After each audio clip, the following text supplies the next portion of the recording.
இவ்வளவு தாமதமாக ஒரு போராட்டத்தை நடத்தினா அந்த போராட்டத்தின் மூலமாக மக்களுக்கு ஏதாவது விழிப்புணர்வு கிடைக்குமாங்கிற ஒரு கேள்வியோட சேர்த்து யாருக்கு பயந்துகிட்டு இப்படி பண்ணிட்டு இருக்கீங்கன்ற மாதிரி விமர்சனம் வைக்கிறாங்க. கடந்த வாரமே அந்த போராட்டம் நடந்திருக்க வேண்டியது, ஆனா அதிகாரிகள் அனுமதி கொடுக்கல. அந்த இடத்துல வந்து ஏற்கனவே வேற ஒரு பிளான் இருக்கு, இல்லைன்னா நாங்கள் இடத்த கூட மாத்திக்கிறோம், ஆனா எங்களுக்கு போராட்டத்துக்கு மேலே அனுமதி கொடுங்க, அதிகாரிகள் வந்து அதை தடுக்க பார்க்கறாங்கன்னு சொல்லி நாங்கள் கேட்கறோம். அப்ப நீதிமன்றம் இந்த ஆட்சியாளர்கள் தலைமையிலேயே கொட்டு வச்சு அவங்க போராட்டத்துக்கு அனுமதி கொடுங்கன்னு சொல்லி அனுமதி கொடுக்குறாங்க. அப்ப இங்க உண்மையிலே யாரு பயந்தது? கிட்டத்தட்ட உங்களை டெல்லியினுடைய வாரிசாகவே ஐயா கலைஞர் அவர்கள் வளர்த்துக்கிட்டு இருந்தாரு, அது எல்லாருக்குமே தெரியும். கட்சியினுடைய முகமாகவே உங்களை வளர்த்துக்கிட்டு இருந்தாரு, அது எல்லாருக்குமே தெரியும். ஆனா இன்றைக்கு இவ்வளவு அரசியல் ஞானம் இருக்கிற நீங்க, ஒன்றிய அரசுக்கும் மாநில அரசுக்கும் வித்தியாசம் தெரிஞ்ச நீங்க உங்க குடும்பத்தை துணை முதலமைச்சர் ஆக முடியுதா? உங்க கட்சியில நீங்க துணை முதலமைச்சர் ஆகல. இப்ப எந்த அடிப்படை அறிவுமே இல்லாம, அரசியல் தெரியாம, புரிதல் இல்லாம வந்திருக்கக்கூடிய ஒருத்தர் துணை முதலமைச்சர் ஆகும்போது உங்களுக்கு ஏன் கொடுக்கல? இரும்பு கரம் வச்சிருக்கிறோம், சட்ட ஒழுங்கை பாதுகாத்துருவோம் அப்படின்னு. இரும்பு கரம் என்னாச்சு? இதுல எங்களை பார்த்து கேட்க வேண்டியது. நாங்க வந்து அமைச்சர் சொல்றாராம், தாவேகா வந்து லெப்ட் ஹேண்ட்ல டீல் பண்ணுவார் எங்க முதலமைச்சர். ஏன்னு சொல்லுங்க, ஏன் லெப்ட் ஹேண்ட்னு சொல்லுங்க நீங்க. ஏன்னா வலது கரத்தை வந்து பாஜக கூட கரையம் பேசுறதுக்காக கட்சி போட்டு மூடி வச்சிருக்காரு. அந்த மாதிரி வலது கரம் பாஜக கிட்ட இருக்கு டீலிங்ல. இவங்களுக்கு வந்து எப்பேற்பட்ட மதக்கலவரம் நடந்தாலும், எப்பேற்பட்ட பிளவுவாத அரசியல் நடந்தாலும் திமுகவுக்கு அதை பத்தி கவலை கிடையாது. அவர்களுக்கு தேவை ஒன்றியத்தினுடைய ஆதரவு, ஒன்றியத்துக்கு தேவை இங்க ஆட்சி இருக்கவங்களுடைய ஆதரவு. இங்க தமிழ்நாட்டில் தான் நினைத்ததை எல்லாம் பாஜக செய்வதற்கு திமுக என்ற பவர் வந்து பாஜகவுக்கு தேவைப்படும். ரெண்டு பேரும் மறைமுக கூட்டணி வச்சிருக்கிறாங்க. ஒருவேளை இந்த பாஜக அதிமுக கூட்டணி ஆட்சிக்கு வந்துட்டா பாஜக தான் நேரடியாக தமிழ்நாட்டில் ஆட்சி செய்ய போகுது. அந்த நிலைமை தான் இருக்கு. அப்படி இல்லாம ஒருவேளை அதுவும் நடக்க போறது கிடையாது. திரும்ப திமுக ஜெயிச்சதுன்னா, புரியுதுங்களா? அப்ப நமக்கு தமிழ்நாட்டில் நம்ம நினைச்சதெல்லாம் செய்யறதுக்கு ஒரு பவர் வேணுமே. அப்ப திமுகவோட திரைமறைவு. இப்போ ஒருவேளை தாவேகா ஜெயிச்சதுன்னா தாவேகாவை ஒருவேளையில கபலீகரம் செய்ய மாட்டாங்கன்னு நினைக்கிறேன். 234 தொகுதிகளிலும் தமிழக வெற்றி கழகம் தனித்தே நின்றாலும் தனி மெஜாரிட்டியோட ஆட்சி அமைக்கக்கூடிய அனைத்து வல்லமைகளும் இருக்கு அப்படின்றத இந்த இடத்துல அடிச்சு சொல்றேன். தலைவர் வெளியே வர மாட்டாரு, முக்கியமான பிரச்சனைகளை வந்து பேச மாட்டாரு, ஏதாவது பரந்தூர் மட்டும்தான் அவருக்கு தெரிஞ்ச விஷயம்னு சொல்லி உங்க கட்சியினுடைய ஃபங்க்ஷனுக்கு திருநெல்வேலியில் போயிட்டு இருட்டுக்கட்டில் அல்வா சாப்பிடுவீங்க. ஆனா வந்து அங்க தூத்துக்குடி, திருநெல்வேலி, தென்காசி மாவட்டம் நடத்துற கனிம வள கொள்ளையை நீங்க தடுக்கிறதுக்கு பின்னர்ல பார்க்க மாட்டீங்க. யார் வீட்டுல இருந்து அரசியல் பண்றது சொல்லுங்க, நீங்க தான் சொல்லணும். யார் வீட்டுல இருந்து அரசியல் பண்றா? ஏன்னா போன்ல பேசுறாராம், போன்ல பேசிட்டு நடக்கக்கூடாதுன்னு நடந்துருச்சு, இனிமே நடக்காது, சாரிமா.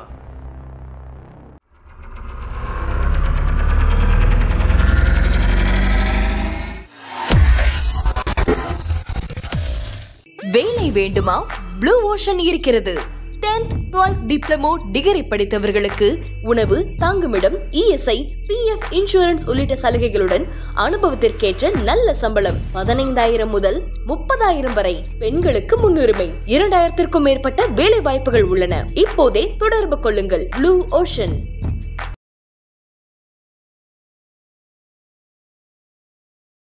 ஐத்தமிழ் நேயர்களுக்கு வணக்கம். இன்றைய நேர்காணலில் நம்மோடு இணைந்திருக்கிறார் தமிழக வெற்றி கழகத்தினுடைய செய்தி தொடர்பாளர் திரு ரமேஷ் அவர்கள். பல்வேறு அரசியல் நிகழ்வுகள் குறித்து நம்ம பேச இருக்கிறோம். வணக்கம். நல்லா இருக்கீங்களா? நல்லா இருக்கேன். நீங்க எப்படி இருக்கீங்க? ரொம்ப அருமையா இருக்கேன். உங்களை பிடிக்கவே முடியல. கட்சியில் யாரை கூப்பிட்டாலும் நாங்கள் வந்து இங்கே இருக்கோம் அங்கே இருக்கோம்னு சொல்லி ஒரு ரவுண்ட்ஸ் எடுத்துகிட்டு இருக்கீங்க. வேற ஒரு வழியில் உங்களை நான் பிடிச்சிட்டேன். வழக்கம் போல் நம்ம விமர்சனத்திலேருந்தே ஆரம்பிக்கலாம். சமீபத்தில் கனிமொழி எம்பி அவங்க ஒரு விஷயம் பேசியிருந்தாங்க. என்ன சொல்லியிருந்தாங்கன்னா, எந்த ஒரு அனுபவம் இல்லாமல் ஆட்சி அமைத்து விடுவோம் அப்படின்னு சொல்லி பேசிட்டு இருக்காங்க. திடீர்னு அரசியல் குறித்தவர்களுக்கு ஒன்றிய அரசுக்கும் வித்தியாசம் தெரியல, மாநில அரசுக்கும் வித்தியாசம் தெரியல, மத்தியில் ஆட்சி மாற்றம் வந்தாதான் நாங்கள் வந்து சில திட்டங்களை செய்வோம்னு சொன்னோமே, அதை நீட்டு சொல்கிறாங்க. நாங்கள் தான் ஆட்சியிலே வரல, நாங்கள் எப்படி செய்ய முடியும்? இந்த ஒரு அடிப்படை புரிதல் கூட இல்லை. கூடுதலாக என்ன சொன்னாங்கன்னா, பாவம் அரசியல் அனுபவமே அவங்களுக்கு கிடையாதுன்ற மாதிரி உங்களை ரொம்ப இறக்கி வச்சு பேசின மாதிரி ஒரு விமர்சனம். எப்படி பார்க்குறீங்க? அக்கா கனிமொழி அவர்கள் வந்து இந்த விமர்சனத்தை வைக்கிறதுக்கு முன்னாடி அவங்க குடும்பத்தில் என்ன நடக்குது, அவங்க கட்சியில் என்ன நடக்குது அப்படின்றத முதல்ல ஒரு தடவை திரும்ப பார்த்துட்டு ரியலைஸ் பண்ணிட்டு அடுத்த கட்சி மேலே இந்த விமர்சனத்தை வைக்கிறேன். இந்த அக்கா கனிமொழி சொல்கிறாங்க வந்து எக்ஸ்பீரியன்ஸ் இல்லை, அவங்களுக்கு எதுவுமே தெரியாது, ஆட்சி அமைக்கிறேன்னு சொல்லிட்டு வராங்க அப்படின்னா, அப்போ அக்கா நான் எனக்கு முதல்ல கேட்குறேன்னா, உங்களுடைய கட்சியில் கிட்டத்தட்ட ஐயா கலைஞர் அவர்கள் இருக்கும்போதுலேருந்து நீங்கள் அரசியலில் இருக்கீங்க. கிட்டத்தட்ட உங்களை டெல்லியினுடைய வாரிசாகவே ஐயா கலைஞர் அவர்கள் வளர்த்துக்கிட்டு இருந்தார், அது எல்லாருக்குமே தெரியும். கட்சியினுடைய முகமாகவே உங்களை வளர்த்துக்கிட்டு இருந்தார், அது எல்லாருக்குமே தெரியும். உங்களுக்காக அவர் எப்பேற்பட்ட போராட்டங்கள் எல்லாம் முன்னெடுத்திருக்கிறாரு அப்படின்றது ஊரறிஞ்ச விஷயம், உலகறிஞ்ச விஷயம். ஆனால் இன்றைக்கு இவ்வளவு அரசியல் ஞானம் இருக்கிற நீங்கள், ஒன்றிய அரசுக்கும் மாநில அரசுக்கும் வித்தியாசம் தெரிஞ்ச நீங்கள், இவ்வளவு தூரம் வந்து அறிவார்ந்து பேசக்கூடிய நீங்கள் உங்கள் குடும்பத்தை துணை முதலமைச்சர் ஆக முடியுதா? உங்கள் கட்சியில் நீங்கள் துணை முதலமைச்சர் ஆகல? எக்ஸ்பீரியன்ஸ் படி, ஒரு அறிவார்ந்த அரசியல் படி எல்லாம் தெரிஞ்ச நீங்கள் தானே துணை முதலமைச்சர் ஆயிருக்கணும். உங்கள் குடும்பத்திலேருந்து வந்திருந்தா கூட ஏன் உங்கள் குடும்பத்திலேயே உங்களை துணை முதலமைச்சர் ஆக்காம எந்த எக்ஸ்பீரியன்ஸும் இல்லாம எங்க தலைவராவது 30 வருஷம் சோஷியல் சர்வீஸ்ல மக்கள் இயக்கமா இருந்து மக்களுக்கு சேவை செஞ்சுட்டு வந்திருக்காரு. சோஷியல் சர்வீஸ்னா என்னன்னே தெரியாது, ஸ்பெல்லிங்கே தெரியாது திரு உதயநிதி ஸ்டாலின் அவர்களுக்கு. அவரை கொண்டு வந்து 4 படம் நடிச்சாரு, வந்தாரு, ஆட்சி வந்தோடனே எம்எல்ஏவுக்கு நின்னாரு, அப்பாவுடைய மதிப்பை வச்சுக்கிட்டு எம்எல்ஏ ஆயிட்டாரு. உடனடியாக என்ன சொன்னாங்க, அவர் துணை அமைச்சர்லாம் ஆக மாட்டாரு, நாங்க அமைச்சர் ஆனாரு, துணை முதலமைச்சர் ஆக மாட்டாரு அப்படின்னாங்க, துணை முதலமைச்சர் ஆயிட்டாரு. அடுத்த முதல்வர் கேண்டிடேட் அளவுக்கு இன்னைக்கு அவரை தான் ப்ரமோட் பண்ணிட்டு இருக்காங்க உங்க கட்சியில. அப்ப எந்த அடிப்படை அறிவுமே இல்லாம, அரசியல் தெரியாம, புரிதல் இல்லாம வந்திருக்கக்கூடிய ஒருத்தர் துணை முதலமைச்சர் ஆகும்போது உங்களுடைய கட்சியில, அதுவும் உங்க குடும்பத்துல உங்களுக்கு ஏன் கொடுக்கல? இல்ல அவருடைய குடும்பமே அரசியல் குடும்பம் தானே, அப்புறம் அரசியல் அறிவில் அதுதான் சொல்றேன். ஒரு அரசியல் குடும்பமா இருந்தா கூட மக்களுக்கு துணை முதலமைச்சர் அப்படின்னு ஒரு பொறுப்பை கொடுத்து அந்த மக்கள் சேவை செய்யக்கூடிய இடத்துல இவ்வளவு அரசியல் தெரிஞ்ச உங்களையும் உங்க குடும்பம் கொண்டு வரல, ஏன் உங்க அண்ணன் கொண்டு வரல? முதல்ல நீங்க அதை பார்க்கணுமா இல்லையா? இவ்வளவு அரசியல் பேசுறீங்களா, உங்களை ஏன் கொண்டு வரல? உங்களுக்கு ஏன் அதிகாரம் கொடுக்கல? உங்களை ஏன் முதன்மைப்படுத்தல? ஏன் கட்சியினுடைய முதல்வர் மு க ஸ்டாலினுக்கு அடுத்த முகமாக உங்களை ஏன் கொண்டு வரல? உங்க குடும்பத்துக்குள்ளே இந்த நிலைமை இருக்கு, உங்க குடும்ப கட்சிக்குள்ளேயே இந்த நிலைமை இருக்கு. நீங்க அடுத்த கட்சியை பார்த்து எதுவுமே தெரியல விமர்சனம் பண்றது முதல்ல எப்படி? முதல்ல நம்ம முதுக நம்ம பார்க்கணுமா இல்லையா? அதுக்கப்புறம் தானே அடுத்த முதல்வருக்கு அழுக்க நம்ம பார்க்கணும். நம்ம அழுக்கையே நம்ம துடைக்காம அடுத்தவங்க அழுக்கு இருக்குன்னு சொன்னா எப்படி நம்புவாங்க, எப்படி மக்கள் கேட்பாங்க? அதனால உங்க குடும்பத்தை முதல்ல நீங்க பாருங்க. நீங்க வாக்குறுதி கொடுத்தோம், நாங்க மத்தியில் ஆட்சி மாற்றம் நிகழ்ந்தால் இதெல்லாம் நாங்க நடத்துவோம் அப்படின்னு சொன்னீங்க. திரு உதயநிதி ஸ்டாலின் அவர்கள் பிரச்சாரத்துக்கு போகும்போது நீட் ரகசியம் எங்களுக்கு தான் தெரியும், ஆட்சிக்கு வந்த உடனே இந்த நீட்டை நாங்க எப்படி நீக்கிறோம்னு பாருங்க தானே பேட்டி கொடுத்துட்டு இருந்தாரு. அதை மென்ஷன் பண்ணி தான் சொல்றாங்க. மத்தியில் ஆட்சி எப்படி தெரியுமா, நீங்க இது எப்படி தெரியுமா இருக்கு, அனைத்து குடும்ப தலைவிகளுக்கும் நாங்க 1000 ரூபாய் கொடுப்போம் அப்படின்னு தேர்தல் பிரச்சாரத்தில் பேச வேண்டியது. ஒவ்வொரு குடும்பத்திலும் இருக்கக்கூடிய குடும்ப தலைவிகளுக்கு நாங்க 1000 ரூபாய் கொடுப்போம் அப்படின்னு தேர்தல் பிரச்சாரத்தின் போது பேச வேண்டியது, பெண்களுடைய வாக்குகளுக்காக அதை பேச வேண்டியது. ஆனா ஆட்சிக்கு வந்த உடனே என்ன பண்றது, தகுதி வாய்ந்த குடும்ப தலைவிகளுக்கு மட்டும் தான் நாங்க 1000 ரூபாய் கொடுப்போம் அப்படின்னு சொல்ல வேண்டியது. அப்ப நீங்க ஓட்டு கேட்கும் போது தகுதி வாய்ந்த குடும்ப தலைவிகளுக்கு மட்டும் நாங்க 1000 ரூபாய் கொடுப்போம் அப்படின்னு ஏன் நீங்க பிரச்சாரம் பண்ணல? சாத்தியம்னு ஒரு விஷயம் இருக்குல்ல. நீங்க கடந்த காலத்துல நீங்க விமர்சனம் வைக்கலாம், ஆட்சி வரதுக்கு முன்னாடி மதுவிலக்கு சம்பந்தமா அவங்க பேசினாங்க, அப்புறம் மதுவிலக்கு தேர்தல் அறிக்கையில் நாங்க சொல்லி பேசினாங்க சொல்லலாம். ஆனா நடைமுறை சாத்தியம் ஒண்ணு இருக்கு, நிதி நெருக்கடின்னு ஒண்ணு இருக்கு. இதெல்லாம் நடைமுறை சாத்தியம், நிதி நெருக்கடி, இது எல்லாமே ரெண்டாவது. முதல்ல நான் என்ன கேட்கிறேன், மக்களுக்கு நீங்க ஒரு வாக்குறுதி கொடுக்குறீங்க, பிரச்சாரம் பண்றீங்க, நீங்க ஒரு வாக்குறுதி கொடுக்குறீங்க, அப்ப கொடுக்கும்போது தெளிவா ஏன் கொடுக்கலன்னு கேட்கிறேன். அப்ப அந்த இடத்துல ஏமாற்றுறீங்களா? ஒரு 100 வாக்குறுதி கொடுக்குறாங்கன்னா 100 நிறைவேற்ற முடியுமான்னு கேட்டா அந்த ஆட்சியோட நிறைவேற்ற என்ன சொல்றேன், நீங்க நிறைவேற்றுங்க, நிறைவேற்றாம போங்க, இது எல்லாமே செகண்டரி. என்ன சொல்றேன், இப்ப நான் உங்ககிட்ட ஒரு வாக்குறுதி கொடுக்குறேன், புரியுதுங்களா? நான் வந்த உடனேயே நீட் தேர்வை விளக்கிடுவேன் அப்படின்னு ஒரு வாக்குறுதி கொடுக்குறேன் அப்படின்னா நீங்க என்ன நினைப்பீங்க? அப்ப அவர் வந்தாருன்னா ஏதோ ஒன்று பண்ண போறாரு, அவர் ஏதோ ஒரு திட்டம் வச்சிருக்காரு, நீட் தேர்வை விளக்கிடுவாரு நீங்க நம்புவீங்க. ஆனா ஆட்சிக்கு வந்த உடனே நீட் தேர்வை விளக்க முடியாம இருக்கும்போது நாங்க என்ன சொன்னோம், ஒன்றியில ஆட்சி மாற்றம் ஏற்பட்டால் நீட் தேர்வை நாங்க விளக்குறோம்னு நாங்க சொன்னோம். அப்ப பிரச்சாரத்தப்ப நீங்க அப்படி சொன்னீங்க. நான் அந்த கேள்வி தான் கேட்கிறேன், சிம்பிளா கேட்கிறேன். நீங்க நிறைவேற்றுங்க, நிறைவேற்றாம போங்க, அது ரெண்டாவது கட்டம். முதல்ல மக்களுக்கு வாக்குறுதி கொடுக்கும்போது நேரடியா சொல்ல வேண்டியதானே, அனைத்து குடும்ப தலைவர்களை நாங்க கொடுக்க மாட்டோம், தகுதி வாய்ந்த குடும்ப தலைவர்களை செலக்ட் பண்ணி அவங்களுக்கு மட்டும் கொடுப்போம், ஓட்டு போடுங்கன்னு கேட்க வேண்டியதானே. தைரியம் இருக்கா? ஒன்றியத்தில் ஆட்சி மாற்றம் நிகழ்ந்தால் நாங்க வந்ததுக்கு அப்புறம் நீட் தேர்வை நாங்க நீக்குவோம் அப்படின்னு சொல்லி ஓட்டு கேட்க வேண்டியதானே. தைரியம் இருக்கா? எதுக்கு மக்களை ஏமாத்துறீங்க? இந்த தனுஷ் படத்துல வரும்ல, உண்மை மறைஞ்சிருச்சு அந்த இடத்துல, அப்ப உண்மையை மறைக்கிறீங்களா? அந்த மாதிரி நீங்க ட்ரை பண்ணிட்டு இருக்கீங்களா? அப்ப இது ஒரு எப்பேற்பட்ட கேவலமான ஒரு அரசியல். மக்களை வார்த்தை ஜாலங்களை வைத்து ஏமாற்றுவது ஒரு அரசியலா? அவன் வாழ்க்கையை தொலைச்சிட்டு உட்கார்ந்துருக்கான். நீட் தேர்வு எழுதுறாங்க, மாணவர்கள் அதுல ஃபெயில் ஆகுறன்னு சொல்லிட்டு வாழ்க்கையை தொலைச்சிருவோம்னு பயத்துல அச்சப்பட்டு தற்கொலை பண்ணிக்கிறாங்க. நீட் தேர்வு எழுதுவதற்கே பயந்து தற்கொலை பண்ணிக்கிறாங்க. இந்த நிலைமையில நீங்க ஒரு ஆட்சியை நடத்திட்டு இருக்கீங்க, தமிழ்நாட்டு நிலவரம் இருக்கு, உட்கார்ந்து நீங்க இன்னைக்கு வியாக்கியானம் பேசிக்கிட்டு இருக்கீங்க. ஆனா அமைச்சரோட பேர குழந்தை நீட் தேர்வு போய் எழுதும், ஜாலியா எழுதுவாங்க. அமைச்சரோட பேர குழந்தை அது டிவியில வரும். ஆனா அதே அமைச்சர் பேட்டி கொடுப்பாரு, நாங்க வந்தா நீட் தேர்வு ரத்து செய்வோம், எப்படி ரத்து செய்யணும் மட்டும் பாருங்க அப்படின்னு அமைச்சர் பேட்டி கொடுப்பாரு. அப்ப ஏழை வீட்டு மாணவர்கள்லாம் நீங்க சொல்றதை நம்பி ஏமாந்து தற்கொலை பண்ணி செத்து போகணும். உங்க வீட்டு குழந்தைங்க நீட் தேர்வு எழுதி வாழ்க்கையில உயர்ந்துட்டே போகணுமா? உங்க குடும்பம் உயரணும், உங்களுக்கு ஓட்டு போட்ட ஏழை குடும்பங்கள் தற்கொலை பண்ணிட்டு சாகணுமா? அப்ப வார்த்தை என்ன வார்த்தை நீங்க பிரயோகப்படுத்துறீங்க, என்ன வாக்குறுதி கொடுக்குறீங்க? தெளிவா பேசுங்க. பிரச்சாரத்தின் போது மிக தெளிவா நான் இதைத்தான் செய்வேன், இப்படிதான் செய்ய முடியும்னு சொல்லிட்டு பேசிட்டு ஓட்டு கேளுங்க. ஓட்டு போட்டா மக்கள் ஜெயிக்க வைக்கட்டும். அதுதான் உங்க தலைவர் சொன்னாரா, இது அதாவது மருத்துவம் மட்டுமே படிப்பு இல்ல, மற்ற துறைகள் பிராக்டிகலா உங்களுக்கு எதிராக திரும்பி இருக்கும். அப்ப மருத்துவம் படிக்க கூடாதுன்னு சொல்லுவாங்க, எதிராக திருப்பப்பட்டது. அவர் சொன்ன அந்த விஷயத்தை இவங்க தவறா திருச்சி சொல்லிக்கிட்டு இருக்காங்க. இது திமுகவுடைய வேலை. இது காலாகாலமா இந்த வேலையை தான் பண்ணிட்டு இருக்காங்க திமுக. இன்னைக்கு வரைக்கும் மாறல. நீங்க யோசிச்சு பாருங்க, மருத்துவம் மட்டும் தான் படிப்பானா? அவர் மருத்துவம் படிக்க கூடாதுன்னு சொன்னாரா? இல்ல மருத்துவத்துக்கு எய்ம் பண்ணாதீங்கன்னு சொன்னாரா? ட்ரை பண்ணாதீங்கன்னு அவர் எங்கேயாவது சொல்லியிருக்காரா? அப்படிலாம் எதுவுமே கிடையாது. ஆனா இன்றைக்கு மாணவர்கள் இவர்கள் கொடுக்கக்கூடிய அந்த போலி வாக்குறுதியை நம்பிக்கிட்டு எப்படியாவது நீட் தேர்வு ரத்து செஞ்சிருவாங்க, நம்ம மருத்துவர் ஆயிடலாம் அப்படின்னு சொல்றதோ, இல்ல நம்ம நீட் தேர்வை வேற வழி இல்லாம நம்ம எழுதி நம்ம ஃபெயில் ஆகிறோம், வாழ்க்கையே போயிடுச்சு, இந்த மருத்துவம் நமக்கு கிடைக்கலையே, நீட் தேர்வு நம்ம பாஸ் பண்ண முடியலையே, நம்ம வாழ்க்கையே முடிஞ்சு போச்சே அப்படின்னு நினைச்சு தற்கொலை பண்ணிக்கிறாங்க. அப்ப அந்த இடத்துல முதல்ல உயிர் முக்கியம், மாணவர்களுடைய உயிர் முக்கியமா இருக்குது. மாணவர்களுடைய உயிர் முக்கியம். அந்த உயிர் இருந்துச்சுன்னா என்ன வேணா சாதிக்கலாங்க. மருத்துவத்துல மட்டும் தான் சாதிக்கணும் அவசியம் கிடையாது. உனக்கு மருத்துவம் கிடைக்கல, வேற துறையில சாதி, உன்னால முடியும் அப்படின்னு சொல்றதுதான் நல்ல தலைவருக்காரங்க. நான் நீட் தேர்வு ரத்து செஞ்சிருவேன், எனக்கு ரகசியம் தெரியும், காத்துக்கிட்டே இருங்க, 4 வருஷம் ஆயிடுச்சு, காத்துக்கிட்டே இருங்க அடுத்த தேர்தல் வரட்டும், இன்னொரு ரகசியம் தெரியும் நான் சொல்றேன் அப்படின்னு சொல்லி மக்களை சாவடிக்கிறதும் மாணவர்களை சாவடிக்கிறதும் அரசியலா? அவர்கள் தலைவர்களா? வியாபாரிகள், மக்களை சுரண்டி பிழைக்கக்கூடிய நயவஞ்சகர்கள் அவங்கலாம். எங்க தலைவர் பிராக்டிகலா சொல்றாரு, வாழ்க்கையில ஒண்ணு கிடைக்கலனா அதோட வாழ்க்கை முடிஞ்சிச்சுன்னு நினைச்சிடாத, தற்கொலை எண்ணத்துக்கு போகாத, மற்ற துறைகளை தேடு, உனக்குன்னு வேற ஒரு துறை கூட இருக்கலாம், அந்த துறையை நீ சாதிச்சுட்டு போ அப்படின்னு சொல்றது தாங்க நல்ல தலைவர். அவர் தாங்க வழிகாட்டி, அவர் தான் ஒரு குடும்பத்தில் அண்ணனா இருந்து யோசிக்கிறவர். அப்படிதான் எங்க தலைவர் யோசிக்கிறார். இன்னொரு முக்கியமான விமர்சனம், இந்த அஜித்குமாருடைய படுகொலை சம்பந்தமா நீங்க அறிக்கை ஃபர்ஸ்ட் உங்க புஷன் இந்த அறிக்கை கொடுத்தாரு பொதுச் செயலாளர், அதுக்கு பிறகு உங்க தலைவர் நாள் கழிச்சு கொடுத்தாரு. அந்த அறிக்கைக்கு பிறகு போராட்டம் நடத்த போறோம், கண்டன ஆர்ப்பாட்டம் சொன்னாங்க. அப்புறம் நீதிமன்ற வழிகாட்டு சில பிரச்சனைகள் இருந்தது, அதெல்லாம் தாண்டி நாளைக்கு போராட்டம் நடத்த போவதா செய்தி இருக்கு. இவ்வளவு தாமதமாக ஒரு போராட்டத்தை நடத்தினா அந்த போராட்டத்தின் மூலமாக மக்களுக்கு ஏதாவது விழிப்புணர்வு கிடைக்குமாங்கிற ஒரு கேள்வியோட சேர்த்து யாருக்கு பயந்துகிட்டு இப்படி பண்ணிட்டு இருக்கீங்கன்ற மாதிரி விமர்சனம் வைக்கிறாங்க. யாருக்கு பயந்து நாங்க போராட்டத்துக்கு அனுமதி கேட்ட போது அதிகாரிகள் அதை மறுத்தாங்க. நாங்க போராட்டத்துக்கு அனுமதி கேட்டோம். கடந்த வாரமே அந்த போராட்டம் நடந்திருக்க வேண்டியது, ஆனா அதிகாரிகள் அனுமதி கொடுக்கல. அந்த இடத்துல ஏற்கனவே வேற ஒரு பிளான் இருக்கு அப்படி அப்படின்னு மறுப்பி அதிகாரிகள் அந்த அனுமதியை கொடுக்கல. உடனடியாக நாங்க நீதிமன்றத்துக்கு போறோம். நீதிமன்றத்துக்கு போய் வழக்கு தொடுக்கிறோம், எங்களுக்கு இந்த இடத்துல போராட்டத்துக்கு அனுமதி வேணும், இல்லைன்னா நாங்க இடத்த கூட மாத்திக்கிறோம், ஆனா எங்களுக்கு போராட்டத்துக்கு மேல அனுமதி கொடுங்க, அதிகாரிகள் அதை தடுக்க பாக்குறாங்கன்னு சொல்லி நாங்க கேட்கறோம். அப்ப நீதிமன்றம் இந்த ஆட்சியாளர்கள் தலைமையிலேயே கொட்டு வச்சு அவங்க போராட்டத்துக்கு அனுமதி கொடுங்கன்னு சொல்லி அனுமதி கொடுக்குறாங்க. அந்த அனுமதி பேர்ல இப்ப நாங்க போராட்டம் நடத்தும். அப்ப இங்க உண்மையிலே யாரு பயந்தது? எதனால காலதாமதம் ஆகுது அப்படின்னா, போராட்டத்துக்கு அனுமதி கொடுத்தா நாங்க இந்நேரம் பண்ணிருப்போம் அந்த போராட்டத்தை. ஏன் காலதாமதம் ஆகுதுன்னா ஆட்சியாளர் வழக்கு சிபிஐக்கு மாற்றப்பட்டுடுச்சு. 20ஆம் தேதி என்னோட இறுதி முடிவு வரப்போகுது. இப்ப இதெல்லாம் இந்த நெருக்கத்துல நீங்க போராட்டம் பண்ண வேண்டிய நேரம் முடிஞ்சு போய் இப்ப பண்ணீங்கன்னா ரொம்ப நாங்க மிக தெளிவா நாங்க எங்க ஸ்டேட்மெண்ட் கொடுத்துருக்கோம். நாங்க காவல்துறையில இருந்து வழக்க சிபிசிஐடிக்கு மாத்துங்க, சிபிஐக்கு மாத்துங்க நாங்க கேட்கல. நாங்க நீதிமன்றத்தினுடைய நீதிபதிகளுடைய ஓய்வு பெற்ற நீதிபதிகளோ முன்னாள் நீதிபதிகளோ இவரோட தலைமையில ஒரு ஸ்பெஷல் இன்வெஸ்டிகேஷன் டீம் ஃபார்ம் பண்ணி அந்த குடும்பத்துக்கு தேவையான நியாயத்தை இந்த அரசாங்கம் கொடுக்க வேண்டும் நாங்க கேட்டுட்டு. நீதிமன்றம் நல்ல முடிவு எடுத்திருக்காங்கல்ல. ஏங்க இன்றைக்கு இடி ரைட்ல தப்பிக்கிறதுக்கு டெல்லியில போயிட்டு காலை பிடிச்சி கையை பிடிச்சி காப்பாத்தி கூட்டு வந்துறாரு குடும்பத்தை. அப்புறம் தன்னை காப்பாத்திக்க அவருக்கு தெரியாதா? இந்த உள்துறை அமைச்சருக்கு இந்த விஷயத்துல இருந்து தப்பிக்க எப்படி ஒன்றிய அரசோட கை கூக்கணும் அவருக்கு தெரியாதா? இதுக்கு மேல இருக்கிறவங்கள கண்டுபிடிக்கணும்னு சொல்ல வரீங்களா? ஆமாங்க, இன்னைக்கு அதிகாரிகள் மேல நம்பிக்கை இல்லாம தான் நாங்க ஸ்பெஷல் இன்வெஸ்டிகேஷன் டீமே கேட்கிறோம். இன்றைக்கு அதிகாரிகளாக கொல்லப்பட்டு ஒரு இளைஞருக்கு மறந்து இருக்கிறாரு.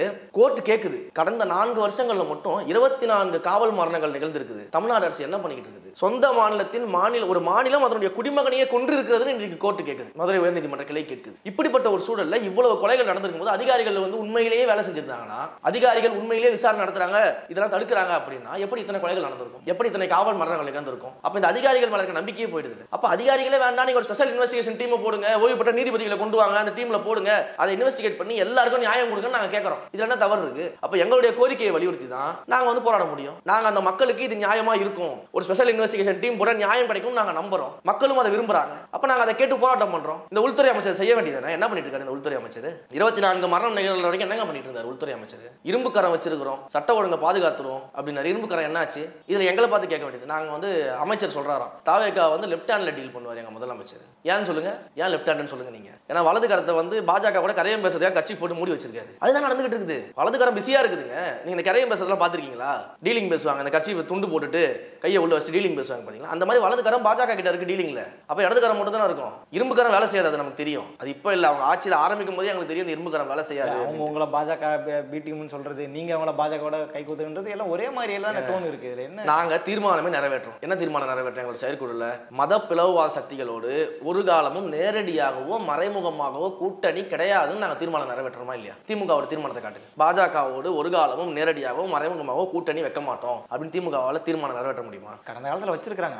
அது அன்றிலிருந்து இப்போ வரைக்குமே அவங்க வெளியே வந்த பிறகு வைக்கல. குஜராத் கலவரம் நடந்துச்சு, உங்களுக்கு நல்லா தெரியும். கோத்ரா கலவரம் வழக்கு நீங்க பாத்திருப்பீங்க. அன்றைக்கு யார் கூட்டணியில இருந்தா? பாஜக கூட. இதே திமுக தான் இருந்துச்சு. அன்னைக்கு அந்த கலவரம் நடந்த போது கூட அவங்க கூட்டணி விட்டு வெளியில வரல தெரியுமா உங்களுக்கு? தேர்தலுக்கு முன்பாக தான் அந்த கூட்டணி முறிக்கப்பட்டதே தவிர அந்த கலவரத்துக்காக முறிக்கப்படல. இவங்களுக்கு எப்பேற்பட்ட மத கலவரம் நடந்தாலும், எப்பேற்பட்ட பிளவுவாத அரசியல் நடந்தாலும் திமுகவுக்கு அதை பத்தி கவலை கிடையாது. அவர்களுக்கு தேவை ஒன்றியத்தினுடைய ஆதரவு, ஒன்றியத்துக்கு தேவை இங்க ஆட்சி இருக்கவங்களுடைய ஆதரவு. 2 பேரும் மறைமுக கூட்டணி வச்சிருக்காங்க. இதுதான் நடந்துகிட்டு இருக்குது. திமுகவுடைய ஓனர் பாஜக தான் நாங்க மிக தெளிவா சொல்லிக்கிட்டு இருக்கிறோம். இன்றைக்கு இருக்கக்கூடிய கூட்டணி நிலவரம் உண்மையா நடக்கிறது என்னன்னா, பாஜக அதிமுக கூட்டணி அப்படிங்கிறது வெளிப்படையாக மக்கள் கிட்ட ஒரு கண் துடைப்பு நாடகம். தேர்தலுக்காக வாக்குகளுக்காக நடக்கக்கூடிய ஒரு கூட்டணி அது, அவ்வளவுதானே தவிர்த்து இங்க தமிழ்நாட்டில் தான் நினைத்ததையெல்லாம் பாஜக செய்வதற்கு திமுக என்ற பவர் பாஜகவுக்கு தேவைப்படும். இன்றைக்கு அவர்கள் ஆட்சி அதிகாரத்தில் இருக்கிறாங்க. இப்ப பாஜகவுக்கு தேவை என்ன அப்படின்னா, ஒன்று இந்த பாஜக அதிமுக ஒருவேளை அது நடக்க போறது கிடையாது. இப்பயுமே நான் சொல்றேன், தெளிவா சொல்றேன், அது ஒரு காலமும் நடக்காது. ஆனா அவங்களுடைய எண்ணம் என்னன்னா, ஒருவேளை இந்த பாஜக அதிமுக கூட்டணி ஆட்சிக்கு வந்துட்டா பாஜக தான் நேரடியாக தமிழ்நாட்டில் ஆட்சி செய்ய போகுது. அந்த நிலைமை தான் இருக்குது. அப்படி இல்லாம ஒருவேளை அதுவும் நடக்க போறது கிடையாது. திரும்ப திமுக ஜெயிச்சதுன்னா புரியுதுங்களா? அப்போ நமக்கு தமிழ்நாட்டில் நம்ம நினைச்சதெல்லாம் செய்யறதுக்கு ஒரு பவர் வேணுமே. அப்போ திமுகவோட திரைமறைவு. இப்போ ஒருவேளை தாவேக்கா ஜெயிச்சதுன்னா தாவேக்காவை ஒருவேளையில கபலீகரம் செய்ய மாட்டாங்கன்னு நினைக்கிறேன். ஒரு வேலை கிடையாது, தாவேக்கா தான் ஜெயிக்குது 2026. இதுல எந்த விதமான சந்தேகமும் கிடையாது எங்களுக்கு. கட்டமைப்பு கடைநிலை இப்போ திமுக ஆட்சி எடுத்துக்கிட்டோம்னா 25 வருஷம் பாரம்பரியம், அதிமுக ஒரு பெரிய ட்ராக் ரெக்கார்டு இருக்கு. இப்போ ஆரம்பிச்ச கட்சிக்கு இன்னும் பூத் கமிட்டி லெவலில் இன்னும் கீழ்மட்டங்களில் அந்த அளவுக்கு இறுக்கமான ஒரு சூழலை உருவாக்கிட்டீங்களா? இந்த 75 வருஷம் உங்க தொண்டர்களை நீங்க திருப்திப்படுத்த நீங்க எதாவது பேசிக்கலாம். இந்த 75 வருஷம் ஆலமரம், வேலமரம், புளிய மரம், வேப்ப மரம் கதையெல்லாம் இங்க பேசாதீங்க. அதெல்லாம் நீங்க பேசி பேசி ஏமாத்தின காலம் வேற. எப்பேற்பட்ட மரமா இருந்தாலும் அந்த மரம் பட்டு போயிருச்சு, இலை கிடையாது. அந்த மரத்தால எந்த ஒரு பலனுமே மக்களுக்கு கிடையாது. நிழல் தர முடியாது, கனி தர முடியாது, எதையுமே தர முடியாத பட்டு போன ஒரு மரம். இன்னும் பாக்கி இருக்கிற ஒரே வேலை அந்த மரத்தை வேரோட சாச்சிட்டு அடுப்பு கறிக்கு எரிக்க வேண்டியதுதான். அது 2026 மக்களும் பண்ணுவாங்க. தமிழக வெற்றி கழகம் 234 தொகுதியில் வேட்பாளர் நிறுத்துறதுக்கு உங்களை நோக்கி வர கேள்வி அதுதான்.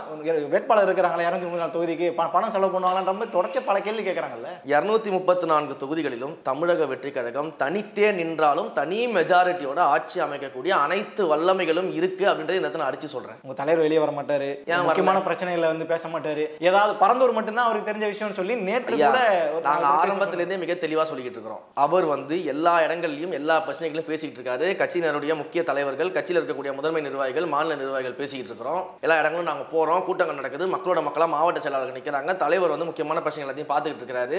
அதே போல அவருடைய பணிகள் எல்லாம் முடித்துவிட்டு அடுத்தடுத்த பணிகள் மக்கள் சந்திப்பு நிகழ்வுகள் இருக்குதுன்னு சொல்லிட்டோம். இன்றைக்கு அதை தீர்மானமாவே நிறைவேற்றி இருக்கிறோம். மாநாடு நடக்க போகிறது.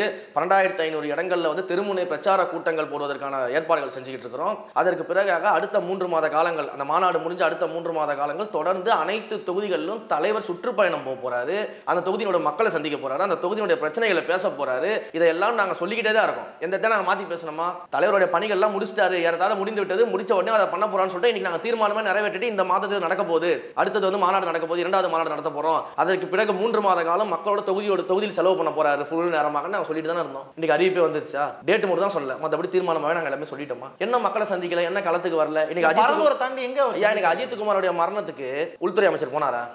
ஏன் போகல? ஏன் நம்ம கேள்வி கேட்க தலைவர் போகல? இன்னைக்கு திமுக எங்களை பார்த்து களத்துக்கு வரல, ஒர்க் ஃப்ரம் ஹோம் பண்றாங்க, பனையூர்ல இருந்து அரசியல் பண்றாருன்னு சொல்றாங்கல்ல. இவர் ஏன் போன்ல இருந்து அரசியல் பண்ணிட்டு இருக்காரு? என்ன போன்லயே ஆட்சி பண்ணிடுவாரா? முதல்வர் அரசியல் பண்றாங்க. முதல்வர் போன்ல தாங்க. ஆமாங்க, முதல்வர் போன்ல ஆட்சி பண்ணிட்டு இருக்காருங்க.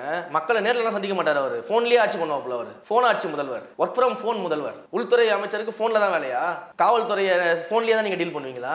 பாதிக்கப்பட்ட மக்கள் இருக்காங்க, குடும்பம் இருக்குது, அந்த பையன் செத்து போயிருக்கிறான், அடிச்சே கொன்னு இருக்கிறாங்க, கொலை பண்ணிருக்கிறாங்க அதிகாரிகள். அதுவும் உங்களுடைய துறை, நீங்கள் கையில் வச்சிருக்கக்கூடிய உள்துறை. அதற்கு நீங்க தான் அமைச்சர், உள்துறை அமைச்சர். நேர்ல போக வேண்டாமா?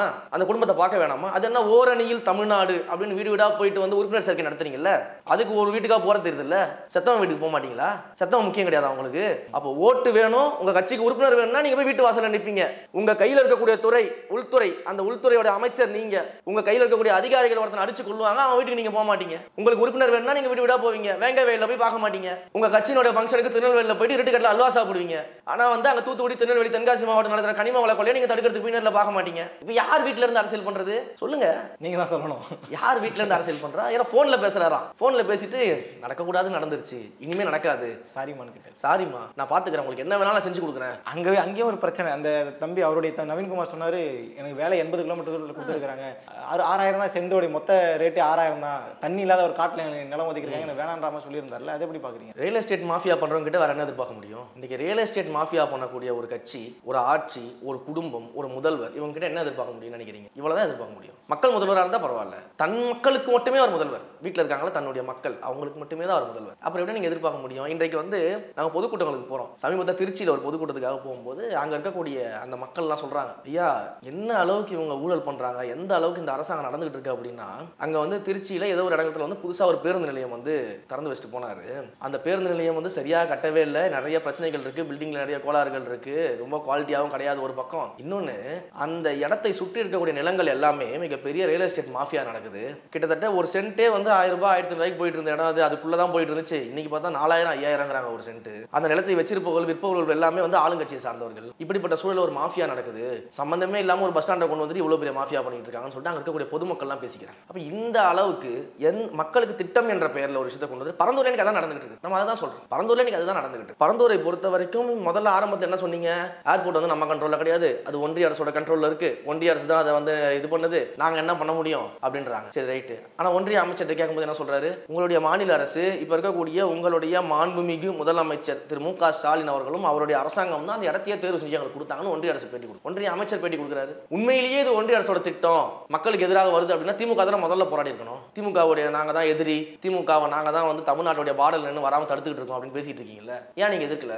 ஏன் நீங்க கன்சல்டன்ட் போறீங்க? தமிழ்நாடு அரசின் சார்பில் ஒரு கன்சல்டன்ட் நியமித்து அந்த ஏர்போர்ட்டை சுற்றிலும் ஒரு மேம்படுத்தப்பட்ட நகரத்தை உருவாக்குவதற்கு நீங்க ஒரு கன்சல்டன்ட் நியமிக்கிறீங்க. ஏன் நியமிக்கிறீங்க? அப்ப அந்த ஏர்போர்ட்டை சுற்றி ஒரு நகரம் வருது, அதுல யார் பெனிஃபிட் ஆகுறாங்க? அப்ப அந்த ஏர்போர்ட்டை சுற்றி இருக்கக்கூடிய நிலவளங்கள்லாம் யாருக்கிட்ட இருக்கு, இல்ல யாருக்கிட்ட போக போகுது, அந்த நிலத்தெல்லாம் யார் வாங்குறதுக்கு இருக்கிறாங்க, இங்க என்ன ரியல் எஸ்டேட் நடக்குது அப்படின்னு பார்க்க வேண்டியது இருக்கு. ஏர்போர்ட்டை கொண்டு வரீங்க, சுற்றி இருக்கக்கூடிய நகரத்தை உருவாக்குறேன்றீங்க, போராடக்கூடிய விவசாயிகளை போய் சந்திக்க மாட்டீங்க, போன்ல பேசிட்டு உட்காந்துருக்கீங்க. எல்லாத்தையும் அவங்களுடைய அரசியல் லாப கணக்கை மட்டும் தான் பாக்குறாங்கன்றீங்களா? முழுக்க முழுக்க முழுக்க சுயநலத்திற்காகவே இந்த ஒன்றிய பாஜகவும் மாநில திமுகவும் ஒன்று சேர்ந்துட்டு திரைமறைவில் இப்பேற்பட்ட ஒரு மிகப்பெரிய மாஃபியாவே பண்ணிட்டு இருக்காங்க, மக்களுக்கு எதிராக பண்ணிட்டு இருக்காங்க. இன்னொரு விமர்சனம் இருக்கு.